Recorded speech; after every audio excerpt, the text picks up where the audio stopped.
Hello guys, to our dear customer, a blessed Saturday morning to all of you. So, Nana is here. Eto, preparing na ng breakfast ng aming staff. At the same time, ng nanay, um, pasensya na sa boses ko. I'm not feeling well. Actually, masama talagang pakiramdam ko. Inuubo ako, kaya lang. Sabi ko nga, hindi pwedeng magkasakit ang nanay. Hindi pwedeng nakahiga lang ang nanay dahil maraming obligation. So, ngayon, end of the week, Saturday, so, siyempre, this is my duty. Ipagluto ang aking mga pasaway na staff. Pasaway, joke lang. Ipagluto sila, nakapagbawas na ako, nakapag-linis na ako, o hindi pa ako nakapag-linis. Pag Saturday, medyo late na kami nag-o-open dahil napapasarap ako ng tulog. Saka masama nga pakiramdam ko, parang ayaw masanang bumangon. Pero, siyempre, kahit lang, laban lang, hindi pwede, So, to our dear customer, thank you so much for the whole week na pag-refill nyo sa ating Blessed Flow Water Refilling Station. So, explain ko rin po sa inyo guys na ang unang pick up po ng aking mga staff, yan po sa Tupas. And then after po sa Tupas, sa Kalawaan. So, dahil medyo malayo ang pader sa Pasig, kaya pag diniliver po dito sa amin, nire-refill naman po yun. So, inuhugasan, nire-refill. Habang nire-refill po, yung delivery ko naman, dito naman sa Pateros nag-pick up. So, habang nag-pick up siya, kami naman, ayun, nire-refill na. Pag ako nandito, tumutulong ako sa pag-uhugas, sa pag-refill, gano'n. Pero ngayon, piliin ko to, andito na yung stock ng isa eh. Hindi mo kanya makakatulong kasi na I'm not feeling well talaga. And then after no, kapag dumating na si Germakel, aking matagal ng staff, that's the time na i-deliver po yung sa Tupas, Kalawaan, gano'n. Tapos habang nag-deliver naman siya doon, nire-refill naman namin yung dito sa Pateros. So guys, gano'n lang talaga. Hindi po carry bills na pagka-pick up sa inyo na container, may di-deliver agad in a seconds. Hindi naman seconds. Kasi syempre may travel period, may time pag-uugas. Pag ako nga nag-uugas, talagang I'll make sure na talagang malinis. Tapos binabrush ko yung gripo, pinapasok ko yung loob talaga. Although yun naman ang talagang turo ko sa mga staff ko. So, kailangan talaga make sure na malinis, healthy ang ating isuserve na water sa ating mga dear customer. Kaya, our dear customer, humihingi kami talaga ng paumanhin, ng pasensya kapag na-delay kami. Kasi syempre sa business, lahat naman ng business may mga consequences. May mga hindi natin nakalaing mga uncontrollable, di ba? Uncontrollable na mga pangyayari. Like, biglang nasira ang service, biglang naplatan, biglang nalobad.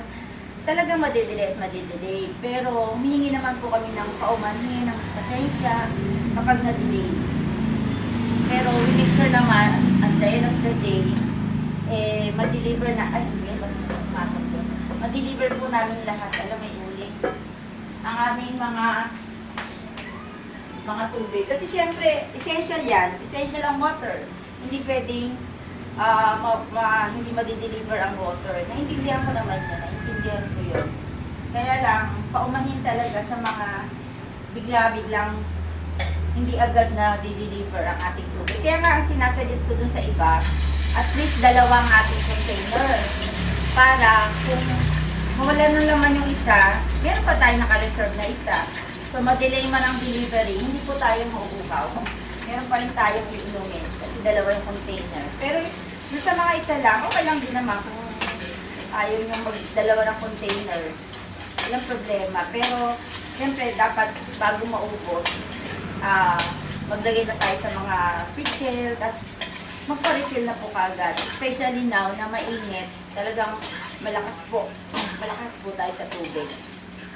So, thank you so much to our dear customer na andyan patuloy na umu-order, patuloy na nag-refill. Maraming salamat sa inyo. Don't worry po, regular po ang palit ng kuyang namin, ng filter. Monthly testing, kung minsan hindi ko man napopost ang result ng monthly testing, siguro dahil sobrang busy ng nanay. Pero monthly po, monthly ang ating water testing, hindi pwedeng ma-miss kasi isa yun sa requirements sa munisipyo kapag ka mag-renew ng, ng business permit. Kailangan 12 months, 1 year yung ating monthly testing. Bukod sa monthly testing, meron pa kaming quarterly physical chem na testing. Kaya, I assure you guys na safe po at malinis ang ating water. So, that's all. Tapusin ko lang itong pagluluto. Andito na yung isa kong staff. Naghihintay na siya. Hindi, nagkakape na siya. At baka ko'y nagluluto. Kasi nga, medyo late na talaga. Kasi mamang nandito, maaga pa lang yun. Maagap si mama eh. Maaga siya magigising talaga. Kasi nga, maaga ko siya pinapatulog. Although minsan, nakikita ko, nag-YouTube pa. Kasi sa kwarto ko siya pinapatulog ngayon. Kasi nga, sobrang init. Siya pinapatulog ko ng maaga. Dala ko nga marami pang curriculum activity sa gabi. So, yun lang po guys. Minsan sabi ko, bakit ako tatama rin gumising? Bakit ako tatama rin magtrabaho? Hindi pwede. Kasi ito ay bigay ni Lord na blessing. Ito ay pangkabuhayan na hindi pwedeng tama rin. Hindi pwedeng hindi bumakot. Laban lang, nanay. So, that's all. Napapahaba na ang aking blessed Saturday morning to all of you guys. Thank you so much to our dear customer. Thank you sa mga loyal na customer. Maraming salamat po sa inyo. Blessed Saturday morning to all of you guys. Always pray and be thankful for the gift of life. Thank you.